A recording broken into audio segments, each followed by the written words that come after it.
गुरुर्ब्रह्मा गुरुर्विष्णु गुरुर्देवो महेश्वरः गुरु साक्षात् परब्रह्मा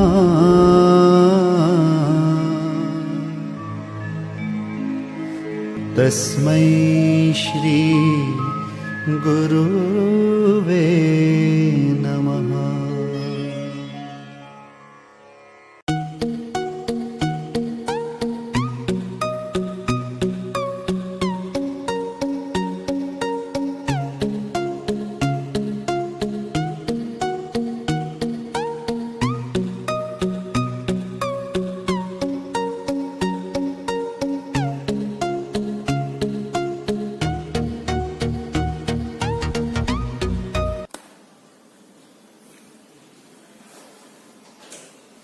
Hello everyone, welcoming you all to today's online session for Statistics Standard 11, Chapter number 4, Measure of Dispersion.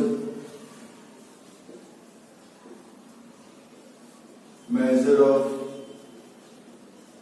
dispersion is also called as deviations. It's also called as deviation. मतलब difference यहाँ पे क्या है आपको ये फाइंड करना है. In this chapter, we will be basically learning about the deviations. 4 types of deviations are there. Number 1 is range deviation.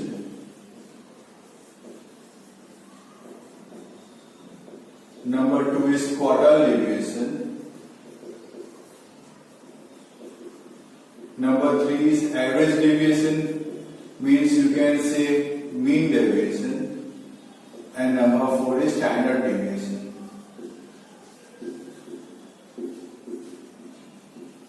These 4 topics we are going to cover up in this particular chapter of measure of dispersion, that is deviation.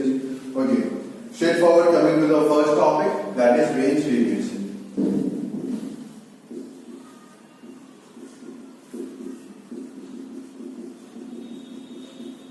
Range deviation, range. Okay, the formula is XH minus XL, highest number minus lowest number. If we got to find relative range, अगर बोला जाता है सम में आपको find करना है relative range और coefficient of range, तो फॉर्मूला है XH minus XL upon XH plus XL. XH minus XL तो अपना आ रहा है range upon XH plus XL. Some examples, supposedly आपको XI लिख रखा है. सपोजिटली आपको एक्सआई लिखा रखा हुआ है 8, 9, 10, 14, 18, 20, 28. आपको एक्सआई लिखा रखा है. So what is the highest number 28. What is the lowest number 8. आपको बोला गया फाइंड करो रेंज, तो XH minus XL 28 minus 8 that is 20. आपको बोला गया फाइंड करो रिलेटिव रेंज या कोएफिशिएंट ऑफ रेंज. अगर आपको बोला गया फाइंड करने तो XH minus XL upon XH plus XL 28 minus 8 upon 28 plus 8 that is 20 upon 36. Calculation is allowed. 28 divided by 36 that is 0.555. I can say it is 0.56. Okay, if it is only XI. If it is XI of 10, 12, 14, 16, 18, 20, 2, 3, 4, 5, 6, 7. In this case also, मुझे frequency कोई काम की नहीं है, मुझे XI से लेना देना है. Frequency कहीं पे कोई काम की नहीं है. What is the lowest number 10? What is the highest number 20? अगर आपको range find करना है, XH minus XL 20 minus 10 that is 10. Okay.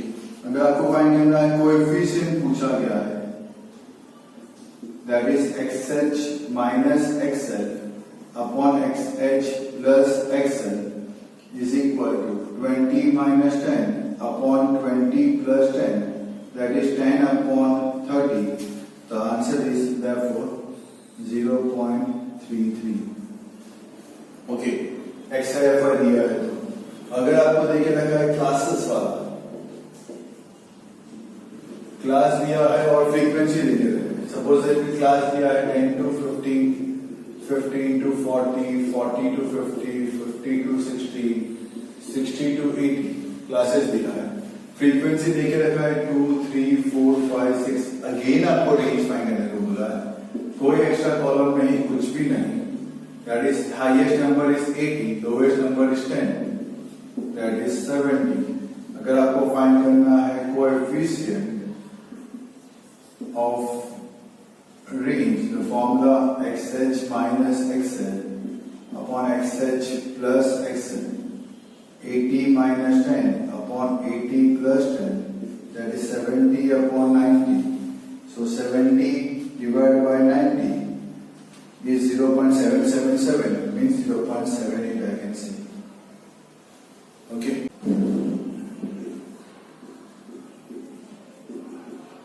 Quartile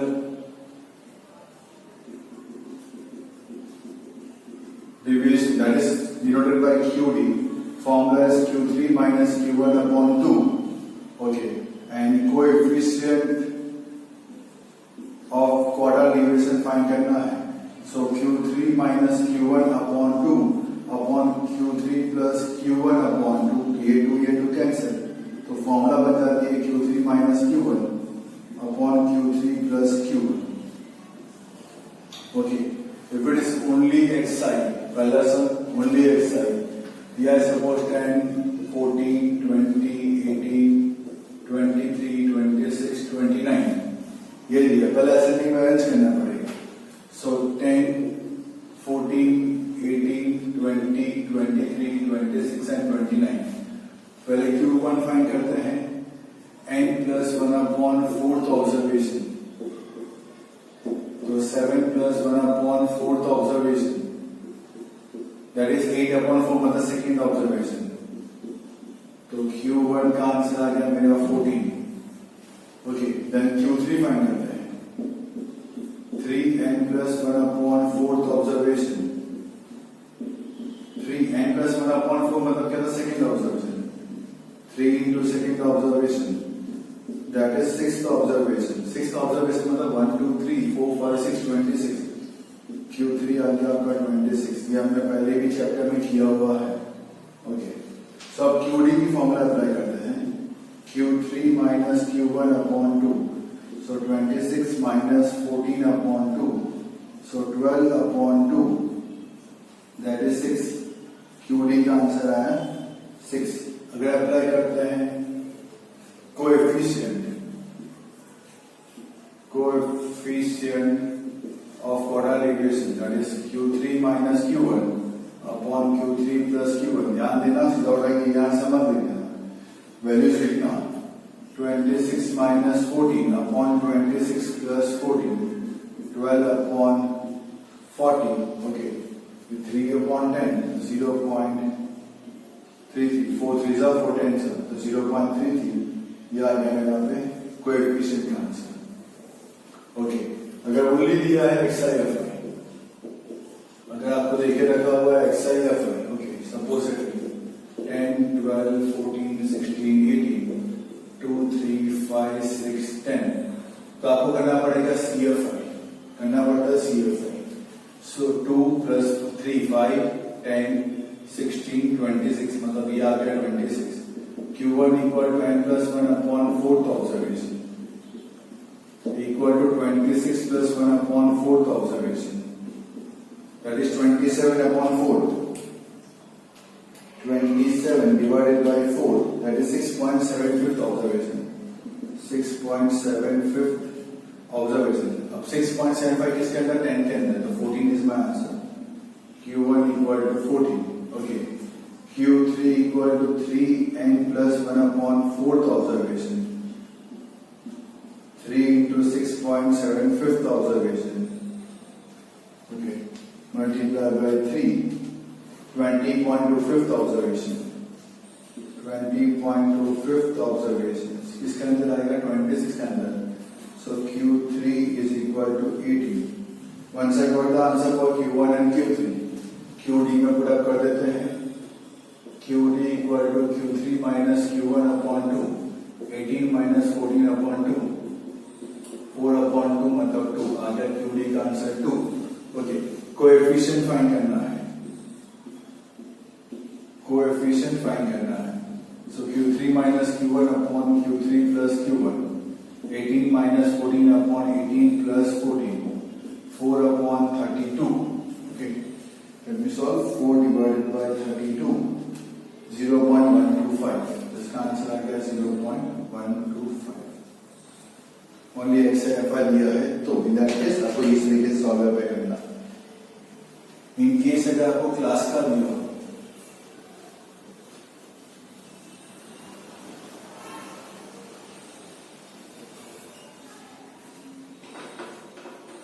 in case अगर आपको क्लास दिया हो 10 से लेके 20 20 से लेके 40 40 से लेके 70 70 टू 100 ओके फ्रीक्वेंसी लेके रखा हो 12 28 36 ओके एंड 26 तो पहले करूंगा CF 12 40 76 इसको 4 कर लेते हैं ये 100 हो गया 100 पहले Q1 फाइंड करते हैं Q1 equal to L plus N upon 4 minus CF5 upon F into C okay so N upon 4 करना पड़ेगा पहले N upon 4th observation so 100 upon 4th observation that is 25th observation इसमें आएगा 40 के अंदर तो क्लास कौन सा हो गया 20 टू 40 तो lower limit 20 N upon 4 25 CF5 12 उसकी फ्रीक्वेंसी 28 क्लास लेंथ इसकी 20 plus 13 upon 28 into 20 so 13 into 20 is 260 divided by 28 9.28529 that is 20 plus 9.29 Q1 का आंसर आ गया 29.29 Q3 करे तो L plus 3 N upon 4 minus CF5 upon F into C तो पहले 3 N upon 4 find कर लेते हैं 3 N अपॉन 4 25 था 3 into 25th observation that is 75th observation 76 का अंदर आ गया तो 40 टू 70 तो लोअर लिमिट 40 ये 75 CF5 40 इसकी फ्रीक्वेंसी 36 इसकी class length 30 is equal to 40 plus 75 minus 40 is 35 so 35 multiplied by 30 divided by 36 29.17 that is 69.17 आपका आ गया Q3 वंस आपको वैल्यूज मिल गए आंसर्स मिल गए Q1 और Q3 की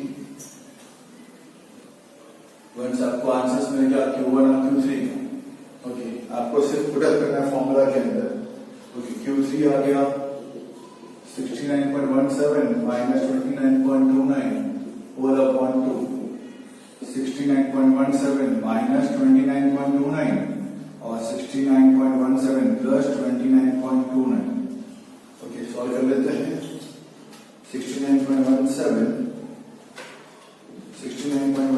minus 29.29 equal to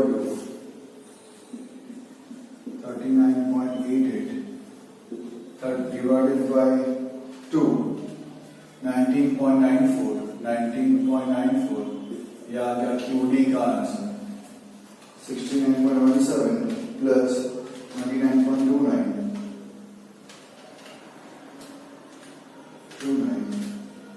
98.46 39.88 divided by 98.46 gives the answer 0.41 405 मतलब 0.41 तो आपने ऑलरेडी क्वार्टर्स को फाइंड करना पहले सीखा हुआ ही था आई डोंट थिंक सो आपको भी hello everyone welcoming you all in today's online session for Statistics Standard 11th, Chapter number 4, Measure of Dispersion. Till now we have learned about range deviation, quotient deviation, mean deviation and standard deviation. Now carrying forward to the next topic, that is coefficient of variation. Okay, there is a small change in the formula. Coefficient of variation. So formula ऐसी है, s upon x bar multiplied by 100. Coefficient standard division का s upon x bar, ये है मेरा s upon x bar multiplied by 100. Okay, अब हमें पूछा है वेरिएशंस, तो मुझे मिनिमम दो वेरिएबल्स के बारे में दिया होगा, या suppose team A and team B, suppose team A and team B के बारे में दिया होगा. अगर ओनली एक्स साइन दिया है तो उससे भी आपको एक्स बार फाइंड करना आता है, स्टैंडर्ड डिवीजन आपको ऑलरेडी फाइंड करना आता है. Okay, x I F I दिया है तभी भी आपको आता है, तो इन दिस सॉर्ट आपको एस फाइंड करना, एक्स बार फाइंड करना ऑलरेडी आता है. नीचे वेरिएशंस पूछा है, जो दोनों के जो फाइनल आंसर है वो परसेंटेज में आएंगे बिकॉज वो 100 एंड मल्टीप्लाई. ओके, अगर पूछा है कहां पे वेरिएशन ज्यादा है, जिसका अमाउंट बड़ा होता है वहां पे वेरिएशन ज्यादा है. कहां पे वेरिएशन ज्यादा है? दो टीम है, टीम ए और टीम बी. सपोज टीम ए का सीबी का आंसर आया 23.5%, टीम बी का सीबी वेरिएशन का आंसर आया 29.26%. कहां वेरिएशन ज्यादा है? भाई टीम बी में वेरिएशन ज्यादा है. कहां स्टेबिलिटी है, कहां कंसिस्टेंसी है? भाई टीम ए में कंसिस्टेंसी है. ये कंसिस्टेंसी है या स्टेबिलिटी है, यहां वेरिएशन ज्यादा है. तो हमें क्वेश्चन में देख के हमें डिसाइड करना है हमें क्या पूछा है, कैसे क्या करना है. ओके, बस सीवी में इतना है, आपको ऑलरेडी फाइंड करना आता है. Okay, then coming to the next topic, that is combined standard deviation. इसी का एक पार्ट है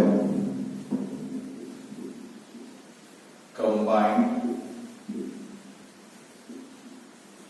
स्टैंडर्ड डिविएशन. इसके लिए पहले मुझे कंबाइंड मीन फाइंड करना पड़ेगा. पहले फाइंड करना पड़ेगा मुझे कंबाइंड मीन, जिसकी formula n1 x bar 1 plus n2 x bar 2 जितने भी हो upon n1 plus n2 plus जितने भी हो. इसका आंसर आएगा फिर d1 फाइंड करना है, x bar 1 minus x bar c, x bar 1 minus x bar c. फिर d2 फाइंड करना है, x bar 2 minus x bar c. d1 d2 find कर लेने के बाद आपको कंबाइंड स्टैंडर्ड डिवीजन करना है. Under root n1 s1 square plus d1 square. s मतलब स्टैंडर्ड डिवीजन का स्क्वायर, या तो वेरिएंस लेके रखा होगा या स्टैंडर्ड डिवीजन दिया होगा स्क्वायर करना पड़ेगा, plus n2 s2 square plus d2 का square whole upon n1 plus n2. Okay, ये फॉर्मूला. एक इलस्ट्रेटिव एग्जांपल लिख देता हूं मैं. यहाँ पे supposedly in the particular question आपको दिया है n1 as 60, n2 as 40, x bar 1 as 5, x bar 2 as 6. Okay, s1 as 3, s2 as 4 calculation देकर रखा है. पहला कंबाइंड मीन फाइंड करना है, x bar c equal to n1 x bar 1 plus n2 x bar 2 whole upon n1 plus n2. Your n1 is 60, x bar 1 is 5. Your n2 is 40, x bar 2 is 6. Whole upon 60 plus 40. That is 300 plus 240. Whole upon 100. That is 5.4. x bar c आ गया आपका 5.4. फिर d1 find करना है, x bar 1 minus x bar c. That is 5 minus 5.4 equal minus 0.4. या d1. हमें तो formula में d1 का स्क्वायर चाहिए, तो यहीं पे d1 का स्क्वायर लिख देते हैं. ऐसा है तो d1 का स्क्वायर क्या होगा? 0.16. ओके, देन d2 फाइंड करना है, x bar 2 minus x bar 6 c. तो 6 minus 5.4 that is 0.6. तो तो D2 का स्क्वायर हो जाएगा 0.36, तो स्क्वायर भी लिख दिए साथ में जो मुझे काम का था। ओके, सो अब पुट अप करता हूं अपने कंबाइंड स्टैंडर्ड डिवीजन के फॉर्मूला में। SC equal to under root n1 s1 square plus d1 square plus n2 s2 square plus d2 square whole upon n1 plus n2। Okay, values put up करता हूं। Your n1 जो है वो 60 है, s1 का square मतलब 3 का square 9 plus d2 का d1 का स्क्वायर 0.16 प्लस 40 s2 का square that is 16 plus d2 का square that is 0.36 whole upon 60 plus 40 whole upon 60 plus 40 is equal to under root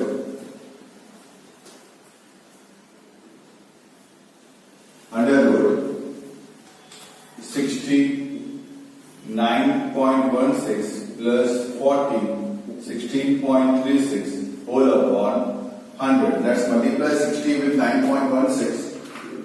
60 into 9.16. 9.16.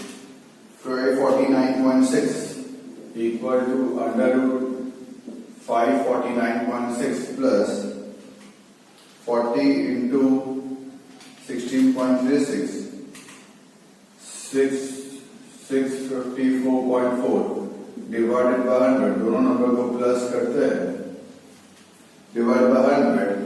Okay, तो आया divided by 100, got the answer is 12.04।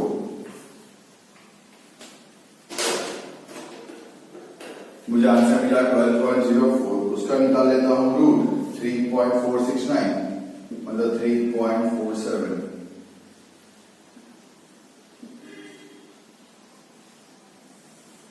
Okay, 3.47 या आ गया SC। अगर by chance पूछते हैं कि मुझे कोएफिशिएंट ऑफ वेरिएशंस करना है इस केस में भी, ओके, तो पॉसिबल है वो भी हमारे लिए। तो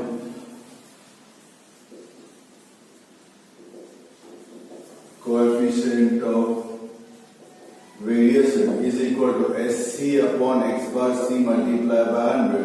Your SC is 3.47. Your x bar C is 5.4 multiplied by 100. 5.4 64.26. So the answer is 64.26%. Okay. So I hope I'm very much clear कैसे क्या फाइंड यहाँ पे करना है।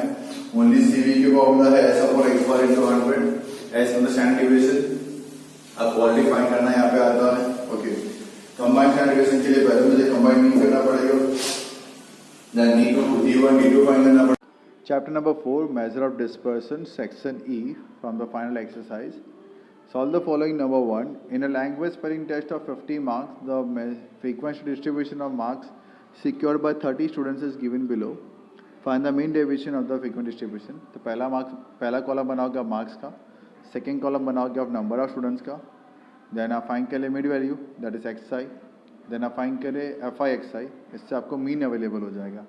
जैसे आपको मीन अवेलेबल यहाँ पे हो जाता है, मीन की formula sigma FI XI upon n। फिर उसके बाद आपको नेक्स्ट कॉलम बनाना है absolute deviation that is modulus XI minus x bar. Mid value मतलब जो XI, उसमें से आपको x बार के आंसर को माइनस करते चलना है और सब आंसर आपको प्लस में लिखना है क्योंकि मॉडुलस के अंदर है।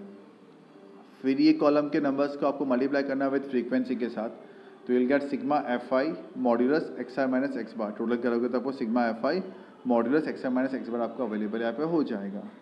Then put up in the formula of mean deviation equal to under root sigma FI modulus XI minus x bar whole upon n। We get the answer for mean deviation.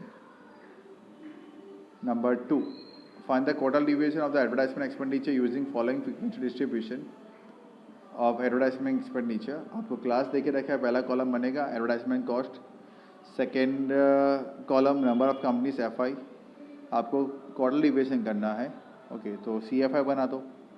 Then Q1 की formula L plus N upon 4 minus CFI upon F into C। तो पहले N upon fourth observation से आपको बन जाएगा कौन सी C F के अंदर यहाँ पे आने वाला है, फिर आपको सारे वैल्यूज मिल जाएंगे फॉर्मूला के। Then Q3 equal to L plus 3n/4 minus C F I upon F into C. तो आप 3n/4 आप फाइंड कर ले, 3n/4 फाइंड यहाँ पे कर लेने के बाद वो आप सी एफ आई में चेक कर लो, सी एफ आई में देख लोगे तो आपको क्लासेस मिल जाएंगे और सारे वैल्यूज ऑफ द फार्मूला सबको अवेलेबल हो जाएंगे। टोटल डिविएशन की formula Q3 minus Q1/2। Then number third, the information of runs scored by batsman in his 100 matches is given below. Find the standard deviations of runs scored by him from it. आपको runs दिया मतलब पहला column classes, second column frequency देके रखा है, okay. Third column बना लो mid value xi, then find करो fi xi, ओके। देन कर लो fi xi स्क्वायर सीधा, फिर s की फॉर्मूला अप्लाई कर देना sigma fi xi square upon n minus sigma fi xi upon n whole square. आपको सिर्फ स्टैंडर्ड डिविएशन ही पूछा गया है, that's why. Number 4, the information of marks obtain by 220 students of a college is given below. Find the total deviation of the marks obtain by the students. One second आपको marks देके रखा है, classes, number of students मतलब frequency, column बना है C F I का, Q1 की formula L plus n/4 minus C F I upon F into C, okay. Q3 की formula L plus 3n/4 minus C F I upon F into C. QD की formula Q3 minus Q1/2। Number 5, goals scored by two teams in a football session are as follows. Which team is more consistent in this game? Consistent पूछा मतलब CV fine करना पड़ेगा। तो पहले XI लिखना 0 1 2 3 4, FI लिखना team A का, XI FI XI करो, FI XI स्क्वायर करो। एक्स बार की formula sigma FI XI upon n, S की formula under root sigma FI XI square upon n minus sigma FI XI upon n whole square, team A का। फिर CV find कर लो S upon X bar into 100 से। Team B के लिए XI 1 second 0 1 2 3 4 5, FI हो जाएगा 20 10 5 4 2 1। 1 second इसके लिए भी FI XI करो, FI XI स्क्वायर करो। एक्स बार की formula sigma FI XI upon n, S की formula under root sigma FI XI square upon n minus sigma FI XI upon n whole square, वो कर लो। वो कर लेने के बाद आफ्टर दैट आपको CV फाइन कर लेना है S upon X bar into 100। आपको पूछा है कंसिस्टेंट, तो जिसका भी CV का आंसर छोटा आता है वो टीम ज़्यादा कंसिस्टेंट यहाँ पे है, okay. Question number 6, for a sequence of 100 observation the mean and standard deviation are 40 and 10 respectively. In calculating this measures, two observations were taken as 30 and 70 instead of 3 and 27 by mistake. Find the correct mean and correct standard deviation. I hope so. हमने illustrations किए थे ऐसे वाले, एक illustration number I think so जहाँ तक मुझे याद है 26 या 27 था। illustration एक बार रिफर कर ले वापस से, ओके, और इस सम को ट्राई करें। Number 7, the total cost function of a factory is y equal to 10 plus 3x, x equal to number of units produced and y equal to total cost of producing x units. The range and total deviation, mean deviation, standard deviation देके रखा है आपको 55 8 10। हमको fine करना है वापस से, जैसे इसमें भी इलेक्शन में दिया हुआ था, आपको x के साथ मल्टीप्लाई करना है। तो रेंज के लिए 50 into 3 that is 150, total deviation के लिए 5 into 3 that is 15, mean deviation के लिए 8 into 3 that is 24 and standard deviation 10 into 3 that is 30, okay. आप ऐसे इजीली आप कर सकते हो विद दैट। सेक्शन F, हमें पहले क्वेश्चन में फाइंड करना range, coefficient of range, total deviation, coefficient of total deviation, mean deviation, coefficient of mean deviation. Sir एक साथ इतना सारा एक ही सम में? यस बेटा, एक साथ इतना सारा एक ही सम के अंदर कॉमन फिगर्स होते हैं तो उन्होंने दे दिया है, ओके। तो आपको ऑलरेडी फार्मूलाज याद है कैसे करना है, क्या करना है, अप्लाई करें फार्मूला सभी की, आंसर फाइंड करें। If you are not able to solve it then give me a call और व्हाट्सएप में आप, ओके। बट आई प्रीफर कि आप आगे रिफ़र करोगे तो आपको इजीली आ ही जाएगा। Each and every time don't depend upon the teacher, try to solve it by yourself also. हाँ, एट लेवल बेस्ट तक हमने ट्राई कर लिया, फिर भी इफ़ यू फील कि नहीं आंसर आ रहा है then you can easily ask me, okay? I'm already always available for you people, but the thing is that first of all you should try your 100%, you should give a 100% to the sum। फिर नहीं आता है तो हम available है ही। Number 2, find the percentage of observation lying within the limits x bar plus minus s using the following distribution of the credit days taken by the merchants। xi दिया है, fi दिया है, fi xi कर लो, fi xi square कर लो, x bar find कर लो, sigma F I X upon N, S find कर लो under root sigma F I X square upon N minus sigma F I X upon N whole square. दोनों का answer को फिर x bar minus S एक बार करो, X बार plus S एक बार करो, फिर जो आंसर है उससे आपको रेंज मिलेगा, वो आंसर चेक करो। सपोज आपका आंसर आया 12.55 एक्स बार माइनस एस का, और एक्स बार प्लस एस का आंसर आया आपका यहाँ पे 17.32, ठीक है। तो 12.55 मतलब 12 नहीं आएगा, तो 13 से लेके 17 तक नंबर्स आए, तो उसकी जो नंबर ऑफ मर्चेंट्स है 10 प्लस 25 प्लस 65 प्लस 45 प्लस 35, इसको प्लस करो, डिवाइड बाय एन जो भी है, और multiply by 100, you will get the percentage. Number third, find an appropriate measure of dispersion from the following data. Appropriate करेंगे तो यहाँ पे तो क्वार्टरल डिविएशन ही करना पड़ेगा, बिकॉज ओपन एंडेड क्लासेस है, ठीक है, तो इसमें आपको करना पड़ेगा quartile deviation. Number four, the following information of salary of 200 employees of a company is given below, find the standard deviation of the salary of the employees. तो आपको लेस देन में दिया है तो क्लास में कन्वर्ट कर लेते हैं, बहुत सिंपल है। 0 से लेके 10 पहला 5 फ्रीक्वेंसी, 10 से लेके 20 17 माइनस 5, 20 से लेके 30 47 माइनस 17, 30 से लेके 40 92 माइनस 47, 40 से लेके 50 142 माइनस 92, 50 से लेके 60 179 minus 142, and 60 to 70 200 minus 179। Frequency मिल जाएगी, मिड वैल्यू फाइंड कर लो, एफ एक्स आई कर दो, एफ एक्स स्क्वायर कर लो, you will get the answer for standard deviation S equal to under root sigma F X square upon N minus sigma F X upon N whole square. Number 5, you got to find the mean deviations. Class दिया है, frequency दिया है, mid value निकालो, F X I करो, X bar find करे sigma F I X upon N, फिर absolute deviation find करे x I minus X bar modulus के अंदर, हर नंबर को एक्स आई के माइनस करो एक्स बार से, एक्स आई के हर एक नंबर को एक्स बार माइनस करे, देन सब प्लस में लिखना है आपको, मल्टीप्लाई करो with frequency, F I modulus X I minus X bar, total करोगे तो sigma F I modulus X I minus X bar आपको मिलेगा। ओके, मेन डेविएशन की formula M D equal to sigma F I modulus X I minus X bar upon N. Question number 6, the information of daily wages of 230 workers of factory is given below. Calculate the coefficient of variations from the following data of the daily wages of the workers. आपको less than दिया 100 200 300, तो class में convert कर लेते हैं।